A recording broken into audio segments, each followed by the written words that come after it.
सातवां कलमा मुलाब का कलमा। ऐ भाग मैं अपनी रूह तेरे हाथों में सौंपता हूँ। लूका 23 बाब उसकी 46 फतवा दे दिया गया। आज हम देखेंगे कि यीशु मसीह को फतवा कैसे दिया गया। यीशु मसीह को पिलातूस के सामने 3 बार पेश किया गया।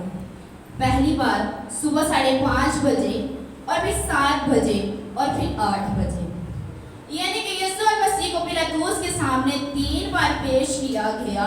और जब 8वीं बार पेश किया गया तो क्या हुआ कि पिलातूस ने अपने हाथ धो दिए और ये साबित कर दिया कि यीशु बेगुनाह है, यीशु में कोई गुनाह नहीं है।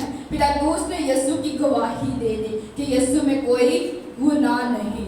और 9 बजे अज़र से ज़िबा किए हुए बर्रे को कोहे कलवरी के उस मुकाम पर उसके हाथों और पाँव में कील लगाकर कोहे कलवरी के उस मुकाम पर पहुंचाया गया। 9 बजे से लेके 12 बजे के दरमियान यीशु मसीह ने अपनी मुबारक जुबान से 3 कलमात कहे जो दूसरों के लिए थे। पहला कलमा यीशु मसीह ने 12 बजे कहा कि ऐ बाप इनको माफ कर क्योंकि ये नहीं जानते कि क्या करते हैं। जब यीशु के हाथों और पाँव में कील लगाए गए तो फिर भी यीशु ने कहा कि ऐ बाप इनको माफ कर क्योंकि ये नहीं जानते कि क्या करते हैं। 12 से लेके 3 बजे के दरमियान खुदा यीशु मसीह ने अपनी मुबारक जुबान से 4 कलमात कहे जो उसकी अपनी ज़ात थे। और 3 बजे यीशु मसीह ने आखिरी कलमा कहा कि ऐ बाप मैं अपनी रूह तेरे हाथों में सौंपता हूँ। जब यीशु ने अपनी जान दी तो क्या हुआ कि मक़दस का पर्दा ऊपर से लेके नीचे तक फट गया, जमीन लर्जा और चट्टानें तड़क गई और कब्रें खुल गई। और कब्रों में से बहुत से मुक़द्दस जो मसीह में सो गए थे जी उठे। और जी उठने के बाद मुक़द्दस शहरों में बहुत से लोगों को दिखाई दिए।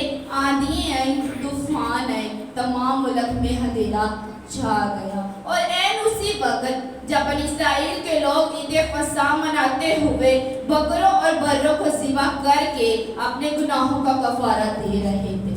खुदा का बर्रा जो कुल जहां के गुनाहों के लिए कुर्बान हुआ और यूं वो बकरों और बछड़ों का खून लेकर नहीं बल्कि अपना ही खून लेकर पाक मकाम में एक ही बार दाखिल हुआ। आज भी ऐसा हो रहा है। बनी इस्राएल के लोग आज भी ईद फसह मना रहे हैं।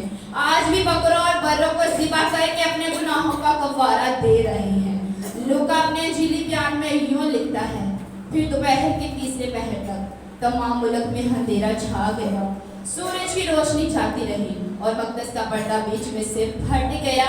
फिर यीशु ने बड़ी आवाज से चिल्ला कर कहा कि ऐ बाप मैं अपनी रूह तेरे हाथों में सौंपता हूँ। आए हम अपनी निगाहें उस कलवरी की तरफ लगाएं जहाँ मेरा और आपका निजात दहिंदा मसलूब किया गया। कलवरी जहाँ मोहब्बत की एक ऐसी दास्तान मुकम्मल हो गई। पहली बार जो न कभी इससे पहले जब से इस दुनिया का आगाज हुआ ना कहानी लिखी गई और ना लिखी जाएगी। दूसरी बात लफ्ज़ मोहब्बत अपने अंदर ऐसा यास और वजूहात का समंदर लिए बैठा है।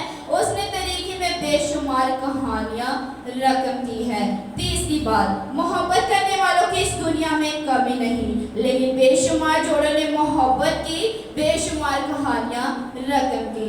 चौथी बात लेकिन मोहब्बत की वो दास्तां जो कलवरी में लिखी गई उसकी बात ही और है जहाँ खुदा और इंसान के दरमियान टूटा हुआ रिश्ता जुड़ गया। पांचवी बात इंसान जिसको गुनाह के बाइस बागी एदम यानी खुदा की हजूरी से खारिज होना पड़ा उसे नई उम्मीद मिल गई और उसे नई जिंदगी मिल गई कलवरी से।